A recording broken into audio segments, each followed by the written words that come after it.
Author, columnist, managing editor of LibertyNation.com, podcast host and conservative policy advocate. We dismiss history at our peril. Liberty Nation Radio with Mark Angelides. Famed war correspondent Edward R. Murrow once said, "Our major obligation is not to mistake slogans for solutions." How well he predicted the present condition of the not-so-illustrious Fourth Estate. With media denizens choosing soundbites over substance, and a willful disregard for balance in their reportage, it is us, you and I, the consumers, who are obligated to sift through the nonsense to find the nuggets of truth in a mine shaft stuffed to the brim with falsity. And that's just what we're going to do on this episode of Liberty Nation Radio, right here on the Radio America Network. I'm your host, Mark Angelides, and on today's edition, we're going to be examining the sloganeering of the left-leaning media and politicians as they try to hang Governor Andrew Cuomo out to dry. We'll also be speaking with Liberty Nation's senior political analyst, Tim Donner, on blatant displays of politics that we've been witnessing in this year's Olympic Games, and why the media seems so keen to promote it. Also on the show, we have author and podcaster Jeff Charles to discuss Black Lives Matter and the oh-so-politicized Tokyo Games, and we'll be chatting with economist Andrew Moran to dig deep into the costs, benefits, and returns of hosting an Olympic shindig. All this coming up and a whole lot more. Remember, this show is proudly sponsored by LibertyNation.com, where you can access podcasts, breaking news and analysis, and a range of biting and brilliant shows to whet your appetite for freedom and your fondness for the great American Constitution.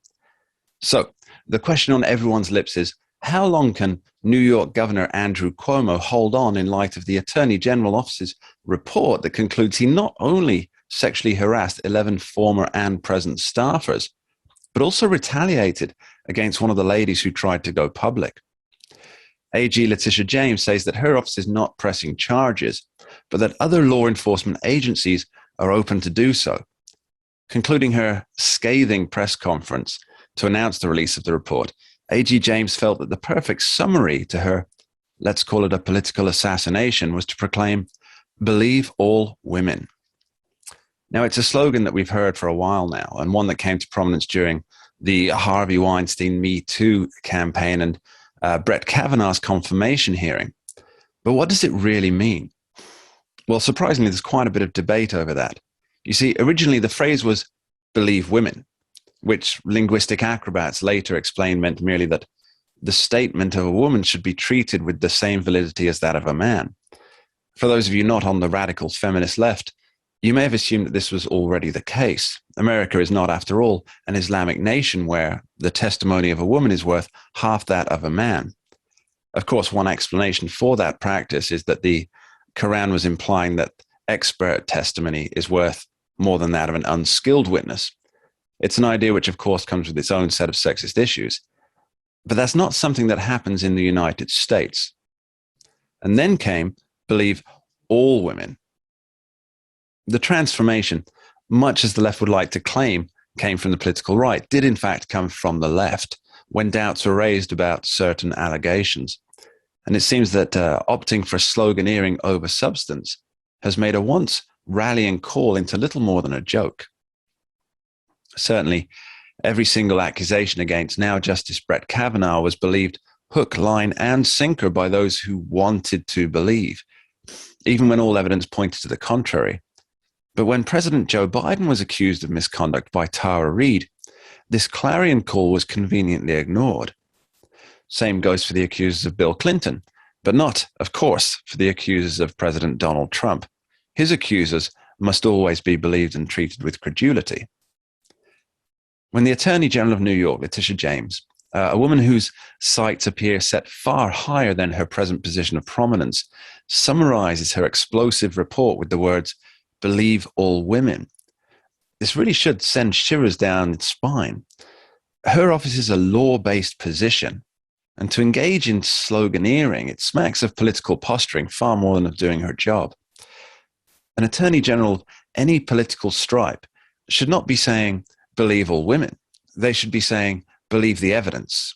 Believe the carefully investigated reports, the documents, the affidavits, the statements, and the evidence that we have gathered and triple-checked for validity." But of course, that doesn't roll off the tongue quite so easily. It makes one wonder if this investigation into Governor Cuomo, whether he's guilty or not, is more the political witch hunt designed to remove a popular competitor and to boost the standing of someone who actually wants the top job. Or at least that's the conclusion of Governor Cuomo himself. With the release of the damning report, Mr. Cuomo's legal team responded quickly with a report of their own, in which they attacked the probe for its process, its unwillingness to follow the evidence trail, and its bias. In fact, you'd be forgiven for thinking that the conclusion was written by President Donald Trump himself.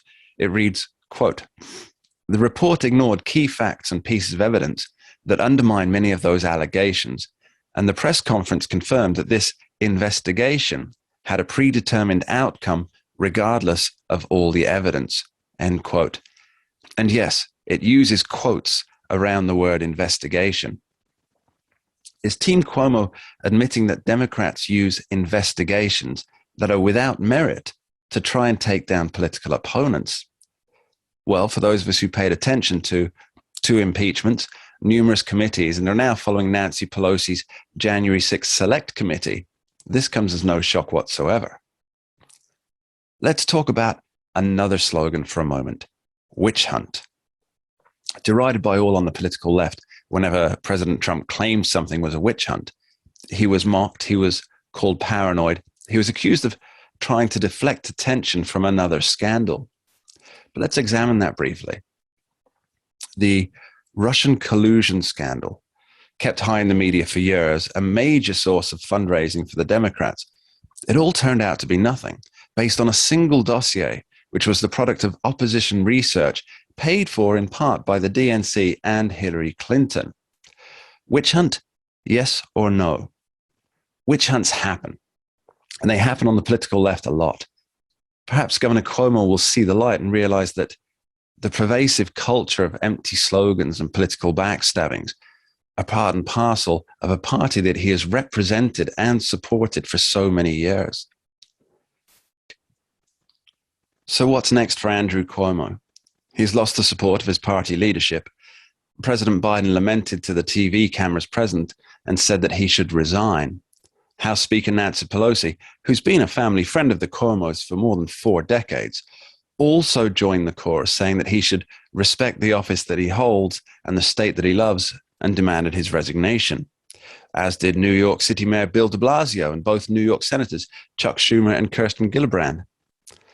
And a prominent state assembly member said that she had had the articles of impeachment already drafted months ago, just waiting and waiting. With no major support in the Empire State, it seems that even if Cuomo does hang on, which seems to be his intent, his career is in its waning days. "I didn't do anything wrong.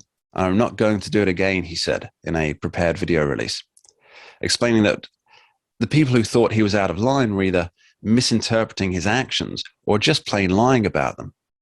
And this line may be enough to keep him going. To resign could, of course, be seen as an admission of guilt. Either way, his term of governor ends on January the 1st, 2023, and that could be the end of the road, or it might not. The question now is if his continued governorship will be a thorn in the side of the Democratic Party, and whether or not Republicans will exploit this political gift. The swiftness with which his former allies cut him adrift perhaps displays the adage that no one is bigger than the party. By sacrificing the man who was once touted as a political savior of the party, the leadership can claim the moral high ground on this issue and show that they acted swiftly and decisively. But that leaves another lingering question. What if he's innocent of the charges? Cuomo is nothing if not a brawler. He still has enough political clout to fight the charges. And in his case, many members of the press might listen to his protest that this is in fact a witch hunt. He'll certainly receive a fairer shot than Donald Trump ever got. So what if he does manage to cast enough doubt on the allegations made by Attorney General Letitia James? He could easily spin this into an underdog situation whereby a party in the grips of virtue signaling obsession requires rescue, thereby placing himself squarely in the winning position. And God help those who kicked him on his way down. We'll be right back on Liberty Nation after this very short break. We dismiss history at our peril. Liberty Nation Radio with Mark Angelides. Welcome back to Liberty Nation Radio. Well, with the Olympics in full flow, the question of patriotism once more raises its head. It seems that large swaths of the population are only ever patriotic about their nation when the party they vote for is in power. Or is it more like what Mark Twain once wrote? Patriotism to your country always, patriotism to your government only when it deserves it. So what is the state of play for patriotism in the United States right now? The country is still rebuilding after the violent summer of love, and some say things just can't be or shouldn't be rebuilt at all. To help us tackle this timely issue, we're speaking with Jeff Charles, Liberty Nation author and podcaster. Welcome, Jeff. Yeah, great to be here. So, Jeff, give us your diagnosis. How is patriotism in America today, and has 2020's events improved or lessened the sense of patriotism?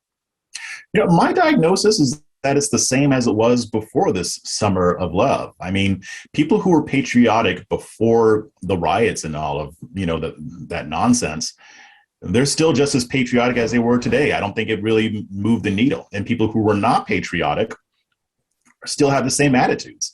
Now we do see the left trying to decrease the level of patriotism because it's, how they intend to reach their Marxist, objectives. But I don't think the needle has been moved on patriotism very significantly. Yeah, it's interesting that you say that there's certain objectives behind denigrating patriotism, because in the United Kingdom, where I live, we had the opposition leader recently try and use patriotism, and it was part of a big open campaign where the leader of the party, Keir Starmer, the leader of the Labour Party, which is the equivalent of the Democratic Party in America, he says what we should do to try and reach out to voters is appear more patriotic. And so they started. It was so cringeworthy that this was somebody who would look on at distaste at an English flag prior to deciding it was politically expedient to embrace patriotism for a short time. That lasted about 2 weeks, I'll have you know. Anyway, it seems to me that there are a lot of people making a lot of money from doing down the United States, whether that's political donations, as you've just pointed to. But it seems to me that sponsorships, especially advertising gigs and cold hard cash, are rolling in for those who are willing to talk down the stars and the stripes, especially so for those who are involved in the Olympics right now. How has this become so profitable? Yeah, I mean, I call it virtue signaling for dollars. I mean, that's what we're seeing with a lot of this woke corporatism that's been, kind of going on over the past few years. I had a conversation with Will Hild, who heads the consumers research, and they have a campaign that's being launched against this.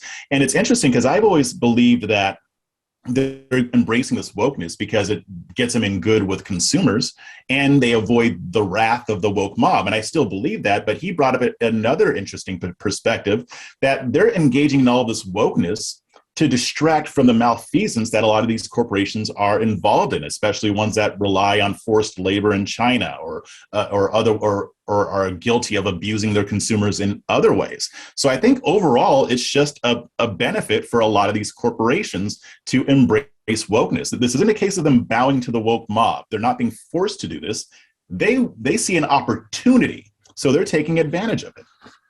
That's a very interesting perspective, especially when you consider that many of the products that we get, especially fast fashion products, they come out of the Xinjiang region or near the Xinjiang region.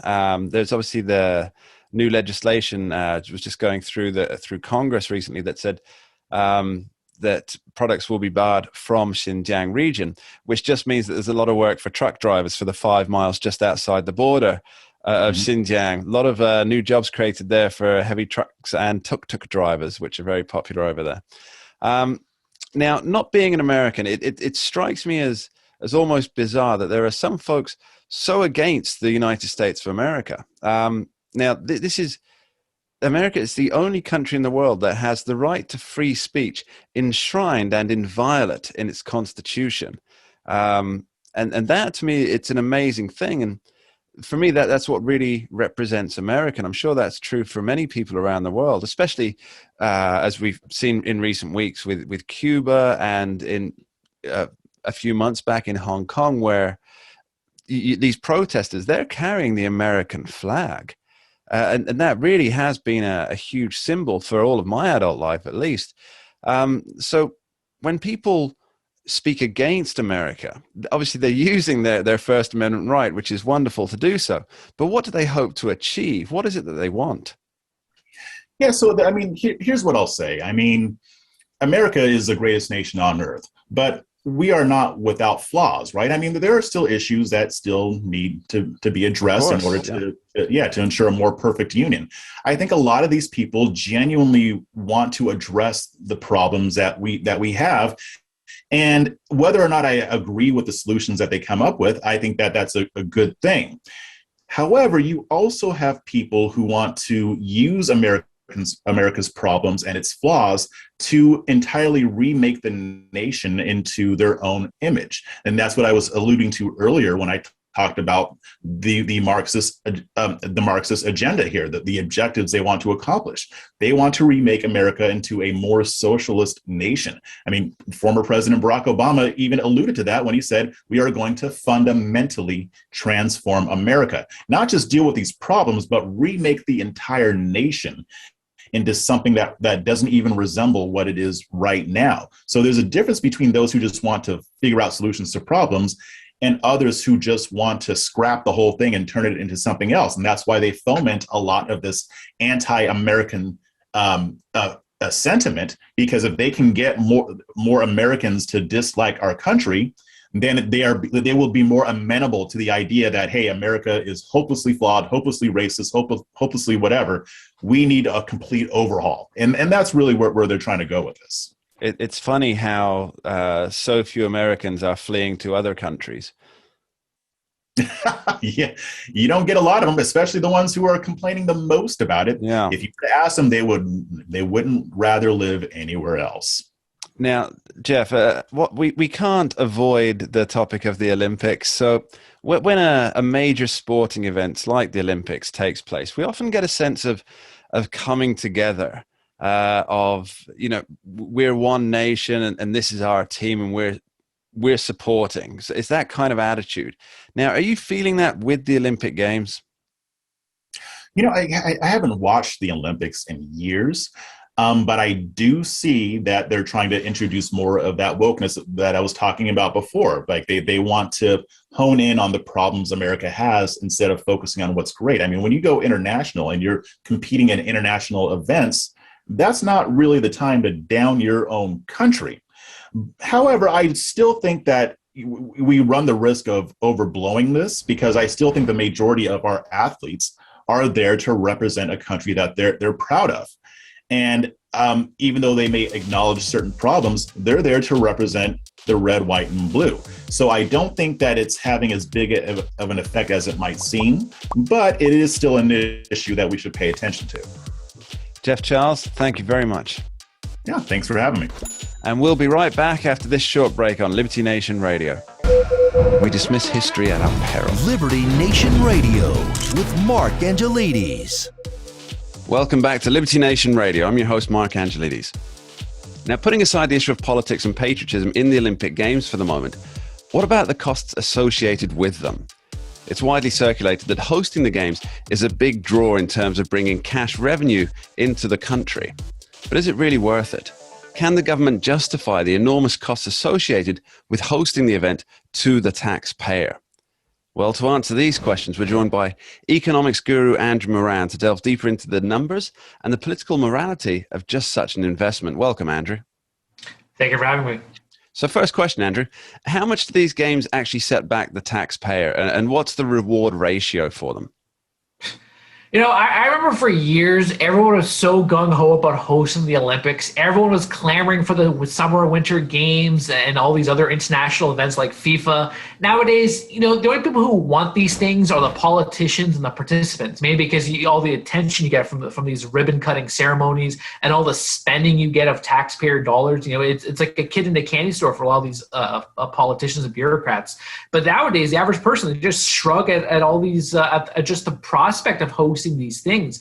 And, it's the main thing, as you said, it's all about the cost borne on the taxpayer. Just to bid for these things requires tens of millions of dollars. I was reading the other day that Tokyo had a budget of $75 million just to put a bid on hosting the 2020 Olympic Games. Overall, every single event that you've seen, it's always bloated budgets, and these countries are saddled with debts. In my home country, Canada, in Montreal, they hosted the 1976 Summer Olympics, which was 12 years before I was born. But when you look at the data, they found that they took on about $1.5 billion of debt, and they only paid it off 30 years later. Beijing, they spent $40 billion in 2008. Brazil spent $20 billion in 2016. South Korea doubled its budget on the 2018 games. It just never ended with all of this spending. So, for the cost to the taxpayer, it's always billions of dollars, and then generations later still have to pay for it. And that's not including the actual VIG on the loans as well. So, Andrew, exactly. Yeah. What are the sources of revenue for the host nations here? Now, we've heard about the benefits and how they accrue over a period of years, several years. So it's not as though the 2020 games, which of course are taking place in 2021, the revenue is supposed to come in not just for this year, but for several years after. I mean, how realistic is that?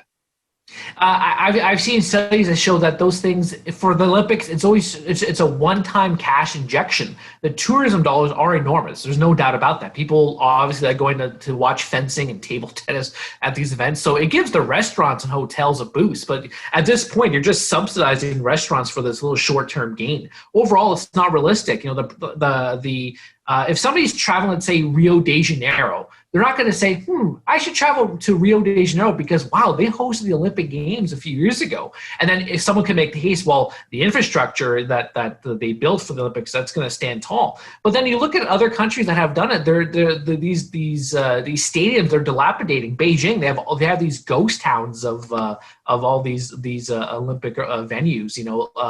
I will give credit to Ontario, though. Ontario here, when we hosted the Pan Am Games, they propped up some of these infrastructure, some of these buildings that house the athletes, and they're still being used today. So that was one example, but they still went over budget. So, but overall, in Tokyo's case, since there's not going to be any spectators, I think the Tokyo Olympic Games, they're going to lose, I think as high as, the estimate I saw was high as $23 billion. This is everything from the loss of household consumption, the loss in tourism dollars, a lack of job creation, and then all the government investments that went into an event that's now essentially going to be a waste. So Tokyo is not going to gain anything from this whatsoever. And one more thing. If you want to travel to Tokyo, people love Tokyo. People love Tokyo before the Olympic Games. So to use that as a justification for the Olympics is just asinine at this point. Andrew, digging deeper into the motivations of this, certainly great concepts that unite people are of benefit. I mean, I'm thinking of like the space race, for example. This was something that pulled the nation together and gave everybody a singular purpose that they didn't even know they had before. But is this really on the same level? How can a nation so deep in debt justify spending taxpayer cash on what's essentially just a glory product? Yeah, I think that's the key word, glory project, because I think for the politicians, so in Tokyo's spending about $15 billion to host this thing. That's what the politicians are looking at. That's what the bureaucrats are seeing. It's a public works scheme that, again, will eventually skyrocket. But when you compare these major points in time to, let's say, the space race, I remember reading years ago, economist Walter Block, and he was talking about how the space race and the moon landing was such a waste of money that it was essentially a boondoggle because you could have better used those resources and cash on investing in rocket technology and other developmental technologies that we enjoy today. So, for these things, do they unite people? I don't necessarily think so. In the United States, just from a fiscal standpoint, you have $28 trillion in debt. You have the record federal deficits. You have, $4 trillion, $5 trillion a year spending going on. What's funny is that the U.S. spends so much money that hosting the Olympics would be a drop in the bucket. But yeah, if in such a fractured society, would the Olympics really benefit anybody? Would people unite? Would the left and right unite? It's highly doubtful. These things have already become politicized. You have pundits who write 2,000 word diatribes on how a little, act is white supremacist or racist or homophobic or some nonsense like that. I know if Canada were to host the Olympics again, like they did in 2010, I know I wouldn't be, I wouldn't feel great about it. I wouldn't be united with my fellow Canadians. So, Andrew, as a libertarian, and I'm outing you here on radio, as a libertarian, is there a case to be made for privatizing the Olympic Games, maybe looking at a direct sponsorship model? Yeah, sure. I'd go with privatizing the Olympics. If Amazon or Walmart or any of these multinational corporations want to bid for the Olympics and build this massive infrastructure without taxpayers having to pay for it, sure, go right ahead. I don't really care. But at the same time, I mean, there is some corporate sponsorship going on in Tokyo. I think about $4 billion of the overall spending is coming from the private sector, sponsorships, tickets, and merchandise. So you already do have some private sector funding going on, but the larger costs, they're always being thrusted upon the taxpayers for something that most people will not attend. So in the end, let the market dictate it. Is there an appetite for the Olympics? Do people want to see the Olympics? Then go right ahead. These corporations can come together. A private version of the Olympics can be established. Stop fleecing the taxpayers for these things. Many thanks to Mr. Andrew Moran. Thank you. And we'll be right back after this short break. We dismiss history at our peril. Liberty Nation Radio with Mark Angelides. It's been quite the Olympic season over in Tokyo, but it seems not quite the entire world is as captivated by this year's games as would normally be expected, especially coming out of such a troubling COVID-centric season. Why the apathy? Could it be that the politicization of the games, whether a real feature or one ramped up and amplified by a fourth estate desperate to display its virtue, has turned viewers off? As Liberty Nation's senior political analyst, former host of Liberty Nation Radio, and a man who has attended no less than 4 Olympic Games, there's no one better placed to answer these questions than Mr. Tim Donner. Welcome, Tim. Great to be here, Mark. So, Tim, with the viewing figures down by roughly half since the 2016 Games in Rio, what's making people tune out in their droves? Well, Mark, I've thought deeply about this at a metaphysical level. And what I've come up with is that maybe, just maybe, people are not tuning in because it's still called the 2020 Olympics when it's 2021.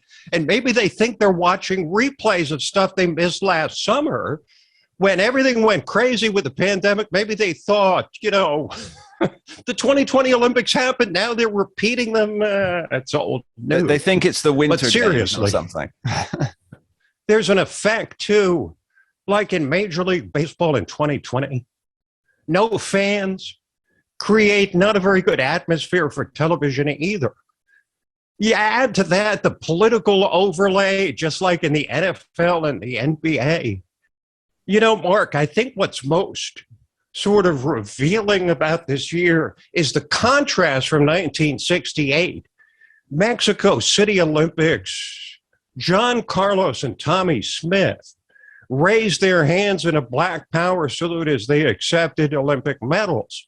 And that was a huge national scandal. It destroyed Carlos and Smith from that point forward. This year, Gwen Berry, the hammer thrower, does essentially the same thing, and basically just a sort of a sidebar story. People aren't paying that much attention. There's no national outrage. So from 1968 to 2021, things have changed a lot. And I think that's largely due to the political climate, where something like what Gwen Berry did this year is sort of to be expected, where in 1968 it was a huge scandal. Well, I think actually she's probably going to benefit from that in terms of endorsements, sponsorship, deals, things like this. She'll certainly, I mean, she's a very impressive athlete, but I think she'll be getting even better equipment paid for because of her political stances now. Now, Tim, I can't help feeling that the media has played a huge role in this. You can't read a paper or turn on the TV without seeing a story about the race of the athletes or how amazing it is to have such a diverse Team US. What's the obsession? Well, Mark, why should the Olympics be different than anything else? I mean, there's a total obsession with race in the elite media. So why should the Olympics be any different? I mean, there's always victims of oppression to magnify. When there's 33 sports and about 340 total medal events, there's athletes who could overcome even the systemic racism of their native land. So there's always a diversity story to be had if that's the angle you're looking for. But I will say, in contrast, how about Tamira Mensah-Stock, who wrapped herself in the American flag after winning a gold medal in women's wrestling and talked about how awesome it was. She said she freaking loves living in the U.S. I mean, that's such a contrast to what we've seen. And I think that's what people are looking for in the Olympics and in the coverage of the Olympics, something to feel good about their country. They don't want to be reminded of everything that the elite media and the left thinks is wrong with this country. And I think, look, that has to play into the ratings, which are down so dramatically. Almost certainly. I mean, of course, this isn't, as you mentioned earlier, this isn't the only Olympic Games that has had a politically charged angle. Care to give us a little history lesson, Tim? Well, for years, and the expression still lives, the Russian judges say, Soviet judges. I mean, the judging for so many years during the Cold War until the collapse of the Soviet Union was so weighted, so biased, so transparent. Soviet judges would give huge scores to Soviet and Eastern European athletes and give low scores, obviously too low, to American and Western athletes. And that thing carried on for years, really, until the Soviet Union fell apart in the 1990 or 91. But you go back to 1968, we mentioned John Carlos, Tommy Smith with a Black Power salute at the Olympics. 1972, the Munich massacre. 11 Israeli athletes, coaches, judges murdered by anti-Israeli terrorists. 1976, the boycotts of South Africa during the Olympics. Then you had the competing boycotts of 1980 and 84. The 80 Olympics in Moscow were boycotted by Jimmy Carter in the U.S. because of the Soviet invasion of Afghanistan. And then the Soviets got their revenge in 1984 when they boycotted the Summer Olympics in Los Angeles, which I happened to attend. And then, you had other events, such as in 1996, the Centennial Park bombing at the Olympics in Atlanta, which I also attended. We're never really sure if that was a political act, but there's always been a massive political overlay on these games because they go out to the whole world and it's a propaganda opportunity for all involved. Now, one thing I am surprised at, Tim, is how little the politicians have jumped on the bandwagon. This really surprises me. I mean, I think it's great that they're not following their natural natures to be opportunistic, but it does concern me when these usually predictable folk do something out of character. Your thoughts? There's not much currency in the Olympics this year because people don't seem to care much. So it's kind of a vicious circle. Don't play into the Olympics because people don't care about them. But maybe they don't care about them because they're not being played up particularly. But I think people can see there's just a sense that there's just not much buzz, not much chatter around the Olympics, sort of like 2020 in Major League Baseball. Again, I point to the empty stands.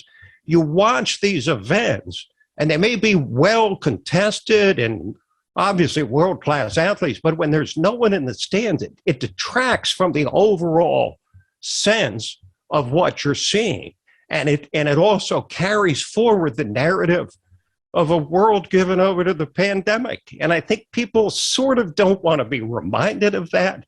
They don't want to be reminded of all of the politics of 2020, including that, what I call the summer of shame, where the left just stood by as America burned.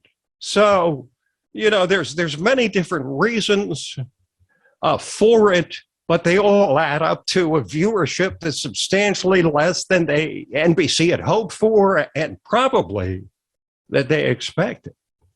Yeah, I think you're right there, Tim, especially the missing crowds, because when you watch an event at home, It's almost as though the crowd in the amphitheater or in the venue or in the stadium, it's almost like they're your avatars, or they're your representatives there, because you're not an athlete, you're not one of the coaches, you're not one of the media people there recording it. So you have somebody in the stadium representing you, and you're cheering along with them. And I think, yeah, you're absolutely right that not having the crowds, it removes the whole atmosphere of what makes. I mean, when someone breaks a world record and there's silence, except for a few claps from their teammates, that detracts from the sense that the viewer gets. And we're hoping that in Beijing 2022, I mean, the Winter Olympics are only 6 months away. It's got to be the first time in history we've had 2 Olympics within 6 months. They'll be in Beijing in February of 2022, and we'll see whether there'll be fans in the stands and how that might affect the TV ratings. Would you say that once we eventually come out of the pandemic lockdowns, the shutdowns, once the COVID politics are over, do you think that the Olympics will be more greatly appreciated going forward into the next Olympics? Do you think when the pandemic part's over, do you think that the infusion of politics will still hold people back? Or do you think it will be a lesson learned? Post-COVID, the world has changed. COVID's not in the rearview mirror yet, but the Olympics have always held a fascination for the American people, and it should again.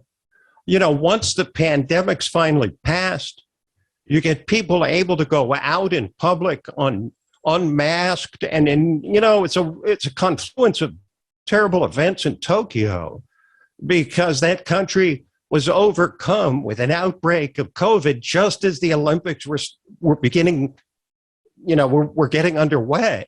They were at least going to allow, fans in the stands in Japan until 2-3 weeks before, maybe a month, and they had to even get rid of that. I think that would have made a big difference, because otherwise it looks like it's being held in a studio.